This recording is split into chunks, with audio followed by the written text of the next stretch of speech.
Well, hello, this is Peter Combs from bitamount.com, bitamountlive.com, and P.O. Combs Asian Art in Gloucester, Massachusetts.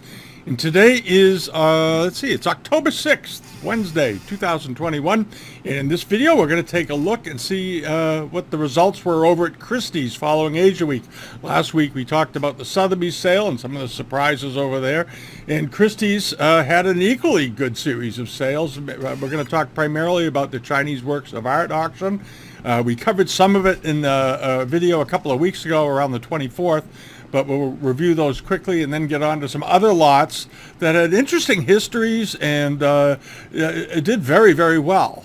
Did really well, actually. All right, so let's take a look, see where we are. Okay. I meant to mention Chinese. They also did a sale of Japanese woodblock prints, and as we saw in some other sales, Japanese woodblock prints, the good ones, seem to be strengthening up. They seem to be reaching decent estimates, doing pretty well these days. So that's a space to keep an eye on. If you're a Japanese woodblock print collector and you've been gathering up bargains over the last 20 years, that might be coming a little bit to an end. It looks like from what we saw, the results. The sale did very, very well, resulting in about, the gross was $688,000 on 160 plus lot sale, which is pretty good these days. All right, and some of the things we'll go through, we're just going to quickly, we talked about this a couple of weeks ago.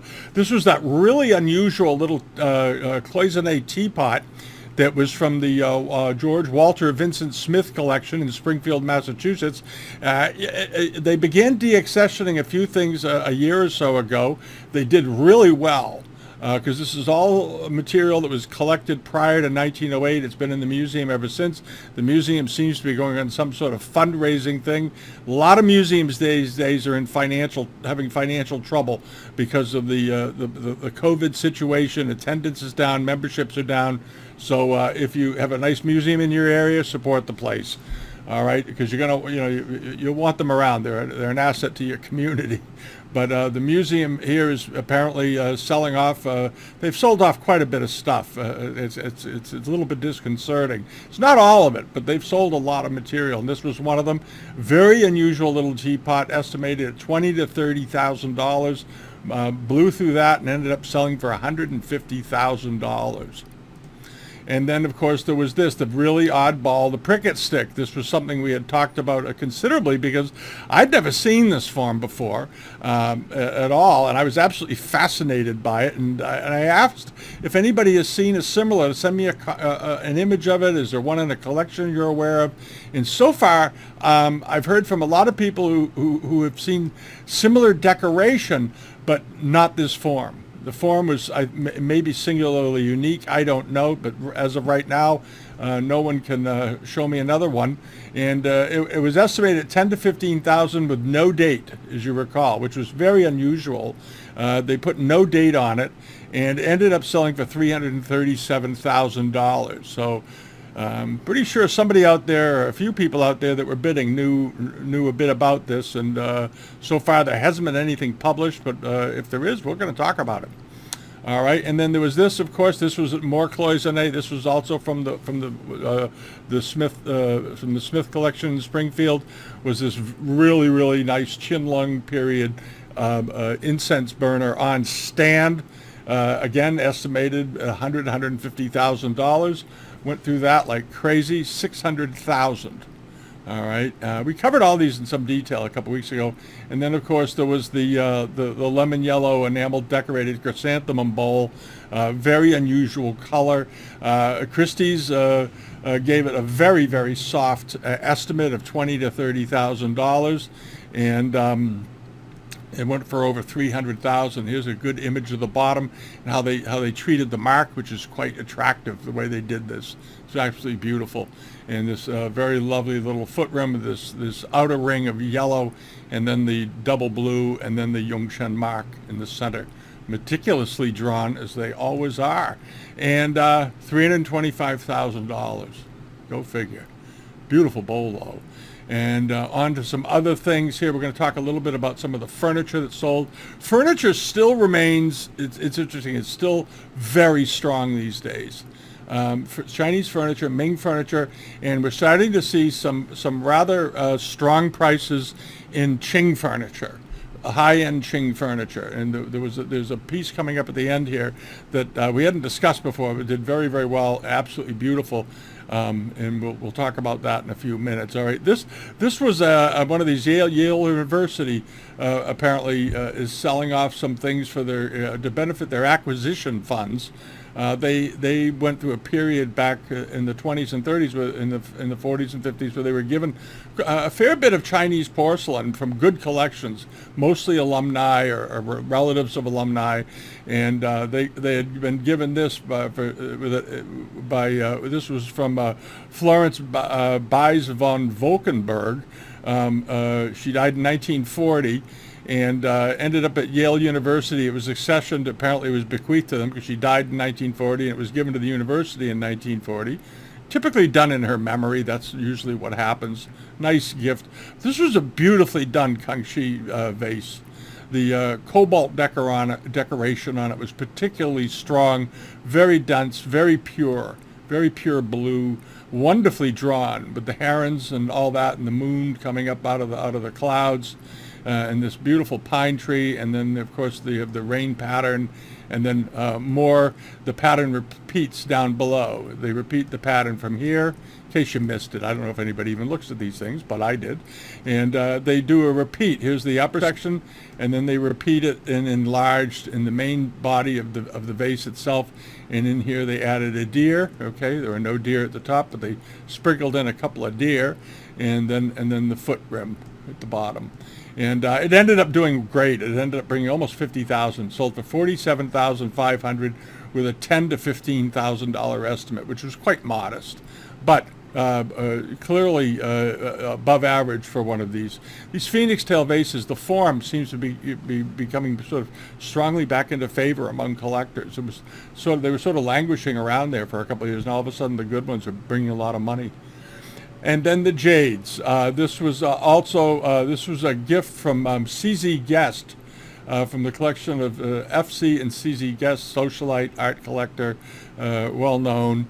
And let's see here, recumbent camel Ming Dynasty on a wood stand. Not much more about it. It did awfully well. It ended up selling for $60,000 against an $8,000 to $12,000 estimate.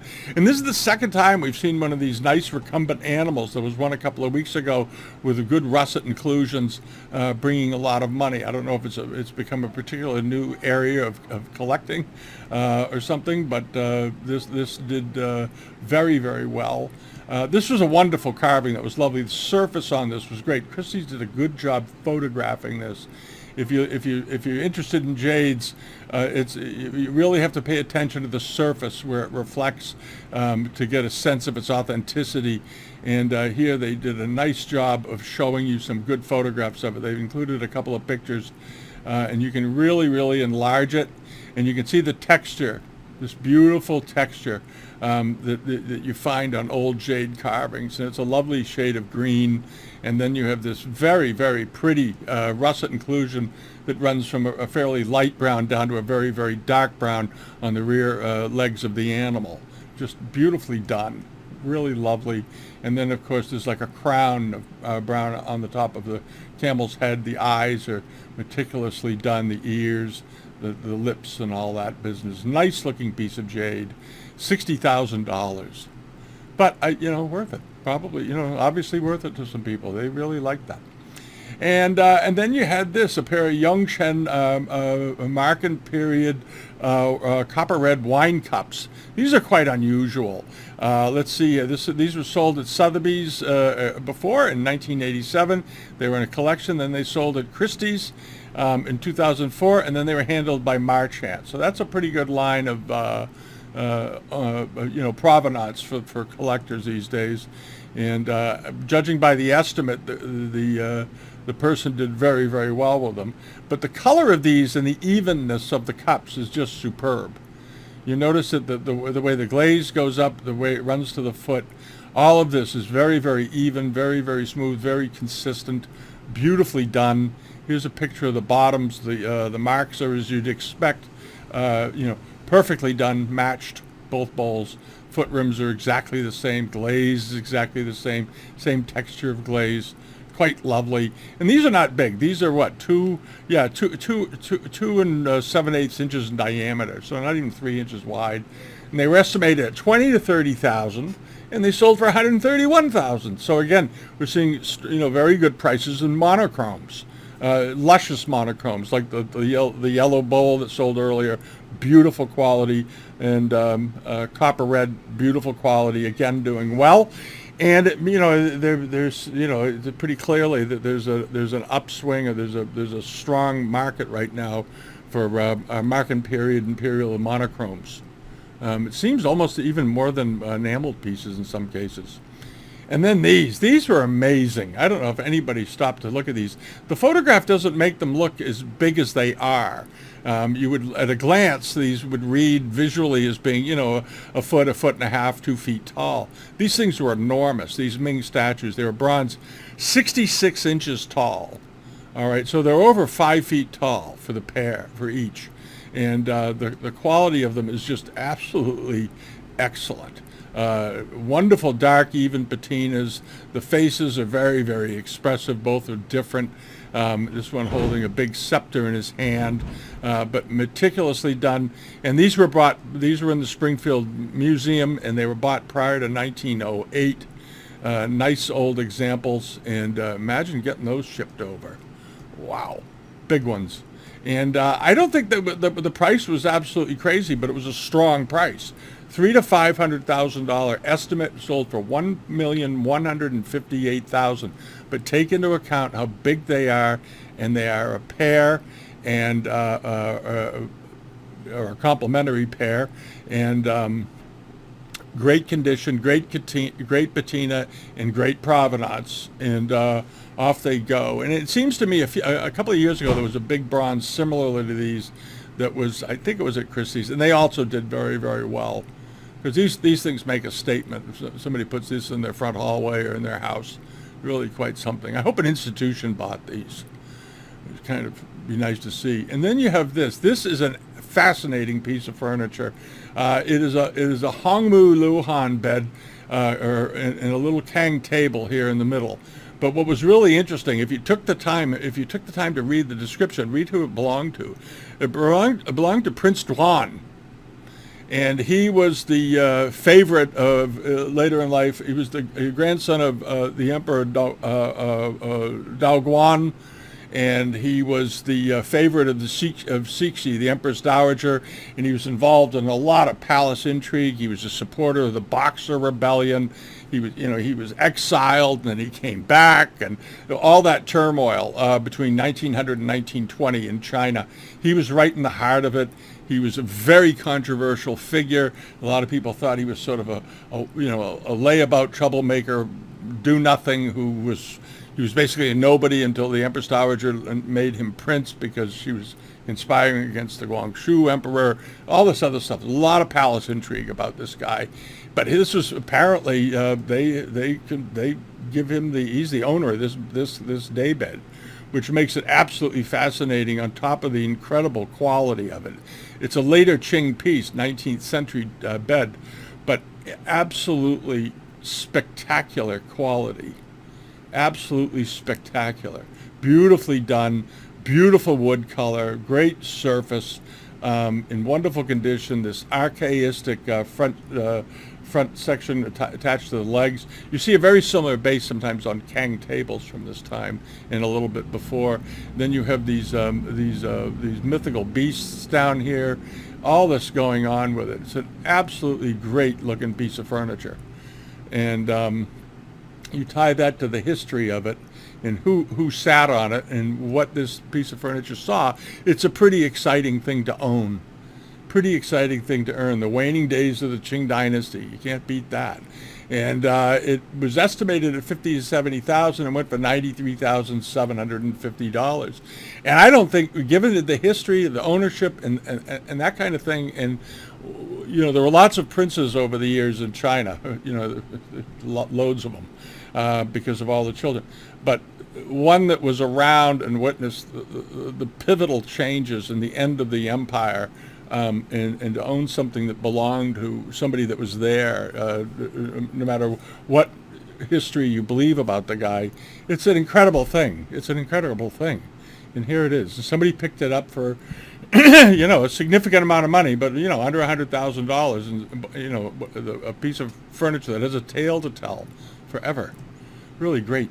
And then on to this, the tea dust glaze, another monochrome that did very, very well, brought four times roughly almost four times its high estimate, ended up selling for $537,500. Qianlong Marken period vase, beautiful piece of tea dust, and this had been in a private collection in Kyoto, and then by descent within a family. That's all the information they had on it, but wonderful looking pot, just absolutely beautiful. It had these head handles. And a very, very interesting glaze for tea dust. It's a very interesting glaze running down it, and superbly well done. These are not enormous pots with this very deep cocoa brown around the rim and on the tops of the handles and down the insides. Just absolutely great. Did very, very well. And these aren't very big. This was only 13 inches tall, and it came with its Japanese box, which is always cool. And then this was the cover lot of the sale, I believe, and this was the very, very rare Tang Dynasty dish with the rhinoceros on it. In rhinoceroses in the Tang Dynasty, but by the Tang Dynasty, rhinoceroses were almost, there weren't many of them left in China, but they were an animal of great importance. There's a long history. I've talked about it before, about rhinoceroses and how at one point there were more rhinoceroses in China than anywhere in the world. In the ancient times, they actually killed rhinoceroses and used their skins as body armor. They would skin them and wear the skins of a rhino to protect them in battle. And of course, the tradition of carving rhino horns, and then all of the auspicious stuff, the rhino cups, the small little wine cups they started with, and then of course it graduated in the great big elaborate rhino cups that we're more familiar with today. But this was a beautiful, beautiful piece of silver with the rhino in the center of it, with some sort of a Buddhist decoration on his back, and but nicely done. All the way around, very, very good, and ended up selling for $1,050,000 against an estimate of $1 million to $1.5 million. All right, so it sold on the low end of the estimate. The history of it had belonged to Johann Carl Kemp, and those of you who've been collecting for a while know who he was. He was a Swedish collector going back about 50, 70 years, and then it sold to Masterpieces of Metalwork at Sotheby's in 2008, and here it is again. 14, 13 years later. And it did fine. It ended up selling, and but it's an important piece of metalwork. There's not a lot of Tang metalwork floating around from this time period. So there you go. And then this was one of the nicest things in the sale. I love this. Really, really great looking Warring States period copper inlaid bronze hoop. All right, and this was a nice size one, about 13 inches in height, but it has an interesting history. This comes from the Jungkook collection, from Stephen Jungkook, and he bought this thing, interestingly, something fell down here. He bought this from Hisano, I want to get it right, Nagatoni, okay? And he was, let's see here, we'll go down here to the bottom. There, Nagatani.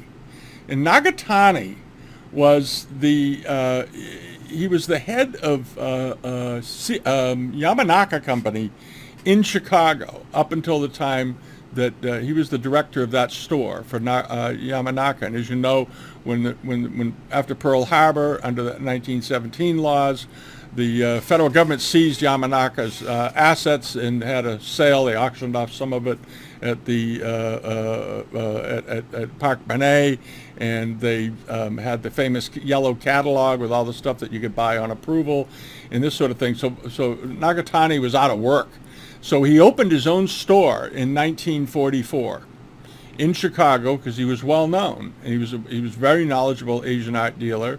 He was right up there with C.T. Liu, and he had already known Stephen Jungkook. And Stephen Jungkook had bought a lot of stuff initially, early on. One of the first places Stephen Jungkook bought artwork was from Yamanaka in Chicago. It was a Midwest company. He lived in the Midwest. And then later, of course, Jungkook ended up buying from Blewitz, and he expanded who he bought from. But he continued buying from Yamanaka until they were closed.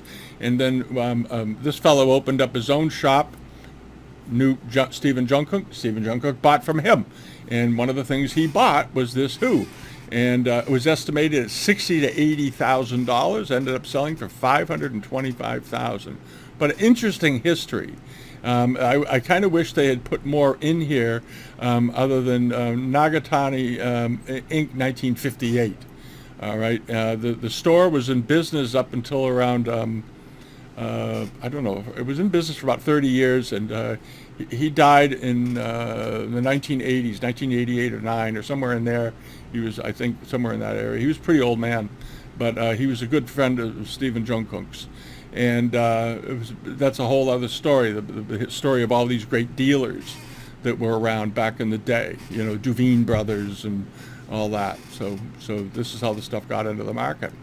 All right, and then on to this, another Phoenix tail copper red glazed vase. This was another deaccession this was from Yale University, estimated at just $8,000 to $12,000, which I thought was awfully low. It was a very pretty vase, beautiful color, and it had a very good history. It belonged to J.P. Morgan at one point. Doesn't get much better than that. Then it belonged to Wilson Foss until owned it until the 1950s, where it was donated. Foss was a graduate alumni at Yale, I believe, and he donated it to Yale University a year before he died. And absolutely beautiful vase. How big was this? 19 inches, big vase, but great color. I wish they'd shown more pictures. They only had this one single shot because they didn't give it a big estimate. But beautiful color all the way down, deep red. Wonderful little sort of bits of crackle in it and all that business. And folks loved it. It looks like it might have had an old some sort of maybe an old repair or something up in here. A little yellow spot, which is not unusual. And ended up selling for $43,750. If that is a repair, that may be why they gave it sort of a soft estimate. But at any rate, the buyers didn't care. And obviously, and it ended up selling for nearly 4 times its high estimate. But, J.P. Morgan was, of course, one of the early collectors of important Kangxi porcelains in the United States, Chinese ceramics in general, all kinds of Chinese art. And he certainly had, as everybody knows, he had the banking and he had the wherewithal to buy whatever he wanted. That's one of the things he bought. And then this is a great looking, this was a sensor that had been fitted. If you read the description on this, it was a really interesting thing. They had added jade handles to the ends. These masks on the end are carved jade. It's not white porcelain. It's carved jade Fu Lion masks, one on each side. And they had this spectacular carved lid with another jade finial on, like a hat finial, added to the top of it on this wonderful stand. It's quite a package. And this particular piece came down. It came from Yale University, but the history of it's pretty interesting because it had belonged to Thomas Wagaman. And Thomas Wagaman was at one point a very, very wealthy Washington guy, real estate. His son or his brother was a famous architect down there, and Mr. Wagaman spent a large amount of his wealth on art. He also built a huge mansion in the Washington, D.C. area, and he ended up with a lot of medical problems. He died penniless. He died bankrupt. They had to auction off everything he owns. And there are catalogs out there. If you look around on the web and you look up the Wagaman collection, there are catalogs out there where he inventoried his own art collection at one point. He was such a huge fan, but he didn't tend to his businesses very well, and he ended up in a lot of financial trouble. He had medical problems and one thing and another, but it had belonged to him, sort of an interesting saga. And then it was sold by the American Art Association in New York, which was the big auction house in New York, which we talked about at the time, and it was bought by Mrs. William H. Moore. and in her collection until 1955, and then it was bequeathed apparently from her to Yale University. But just an extremely pretty piece of porcelain with a long, interesting history, and it was estimated at $10,000 to $15,000. And I think the combination of the wonderful stand, the package, the very unusual jade handles on the sides, and then the complimentary lid with the jade finial on top, just set everything off. Ended up selling for $150,000, or 10 times its high estimate. All right. I saw it before the sale. I thought the estimate was kind of low, but I didn't think it would do that much. That's a heck of a jump. But very unusual piece of art. Really is. And then the other thing that sold that did awfully well was, of course, the big Yongzheng, Qianlong period, famille rose vase. But this was very tall, as you remember. It was 53 inches tall, estimated at 30 to 50,000. We sort of speculated that seemed a bit on the low side. In the end, it was, and it ended up selling for $75,000. And its history it belonged to Winston Frederick de Churchill Guest, which was a prominent New York socialite, financial guy, and Yale University was given it apparently by him in 1975, about 7 years before he died, and they decided to sell it. Can't imagine why Yale would want to sell this stuff. They have a huge endowment, but at any rate, another story. And then they also sold this, the pair of Yongzheng Marken period jars, and these also had very interesting history. They were left to the school in by Mrs. Mellon, Elisa Bruce. They were sold originally by Parrish Watson and Company in New York, 1920. And if you don't know who Parrish Watson was, they were major New York art dealers. They were famous for designing and doing entire interiors of houses, like the highest end interior decorator you've ever seen. And they brought in authentic works of art. They produced catalogs. There are lots of, I think right now on eBay, I think I saw a Parrish Watson catalog, which is selling for about $300 or $400, something like that. But they were major influencers, tastemakers in New York City for a long time. They were suppliers to the Rockefeller family, among others, along with all the other usual suspects of the era. And they sold these jars, not surprisingly when you look at them carefully, and sold this twice their high estimate.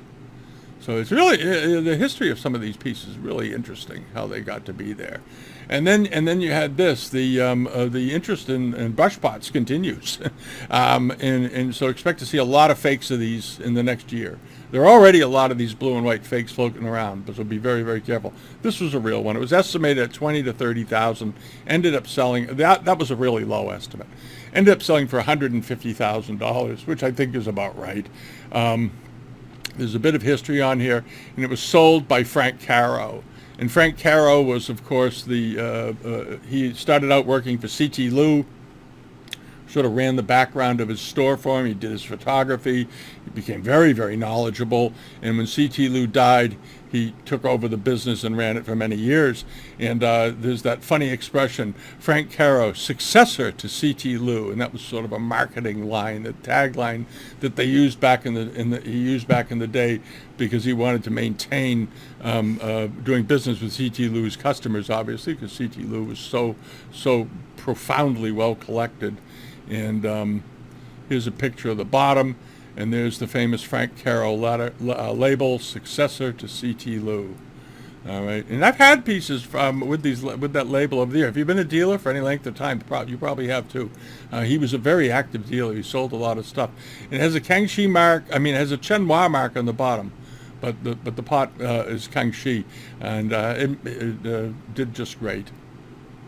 All right, and then moseying along the Sunduao jar, transitional period, but beautiful, just a beautiful, beautiful piece of porcelain that was very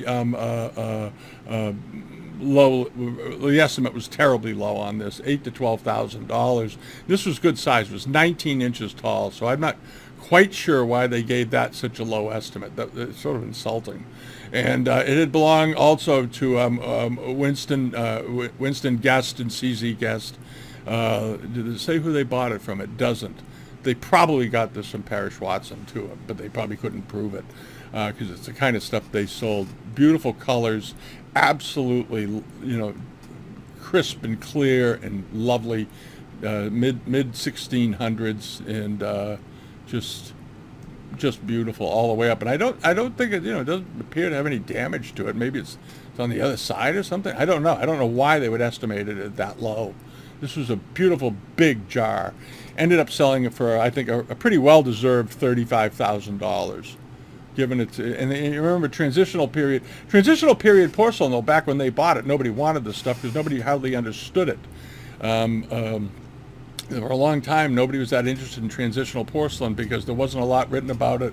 It wasn't Qing. It wasn't really Ming. It was sort of in between, and it took some collections to get formed, some books to get written, and suddenly there's a lot of interest in it.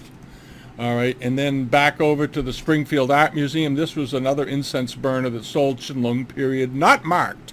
This was not marked. It was estimated fairly modestly at $40,000 to $60,000, and it ended up selling for $275,000. We had talked about this in the preview. I thought it was wonderfully done. Thought the finial on the top was just elegant, and you had these two beautiful dragons climbing up over the shoulder, bridging the gap between the rim and the upper shoulder, going right down, nice condition, and this is sort of something you're seeing with all of the pieces from the Springfield Museum, is that the condition and the ornateness of the cloisonne was just absolutely spectacular. And a lot of people really liked this, and off it went. So it's, you're talking 4 or 5 times its high estimate. And then lastly was this, the very rare Kangxi 6-character mark underglazed blue celadon water pot. Beautifully potted, beautifully formed, nice even glaze.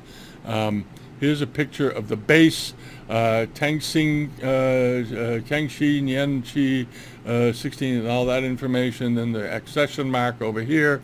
All that information that they kept, these are inventory numbers of some kind over its life. So it's obviously been around for a while, been in lots of collections. And the provenance is, all it says is Walter Vincent Smith collection, acquired prior to 1910. All right, so this one looks like he may have gotten it from a dealer or something. I don't know, because it had other accession marks on it, unless they changed the marks over the years. Anyway, it was estimated at $40,000 to $60,000, which was sort of soft for one of these, but it sold for $212,000, which was a strong price, no matter how you look at it. So bravo. So the Springfield Art Museum, I hope they've gotten some money now, and they can stop selling off their stuff. I know the auction houses like to get their phone calls, but it would be nice if the Springfield Museum. The Springfield Museum still has a lot of stuff in it. George Walter Smith, he was an inveterate buyer, and he had unlimited funds. So there's still a great deal of material there, but I hope they've slowed down a little bit on their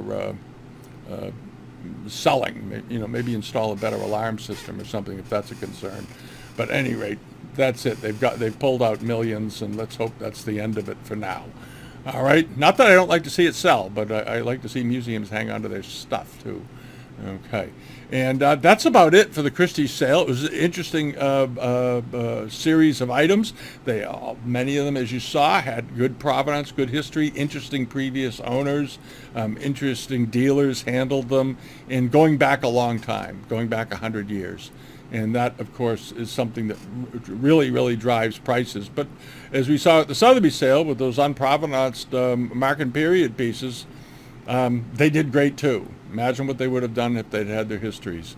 But that particular lot of pieces that went awfully high, they had no history on them, but a lot of people thought they were totally mismarked. And I still haven't heard any reason why. So we'll see going down the road. And I don't think it was a bunch of enthusiastic collectors willing to pay any price for public porcelain. I think the verdict was pretty definitive on that they were marking period and not later. So anyway. All right, that's it. And I'll get to the bottoms one in the next few days. We got this one done, and we'll get the bottoms results up and finish up Asia Week. There's a couple of good sales coming up. There's a nice online sale. It's over on the global pages. It's over in London right now, and there's a nice sale coming up. I believe Sotheby's has it in Hong Kong. Some really fine porcelain, and we'll take a look at that. Wait to see if they might publish a catalog this time around, and we'll go from there. And everybody have a great rest of your week.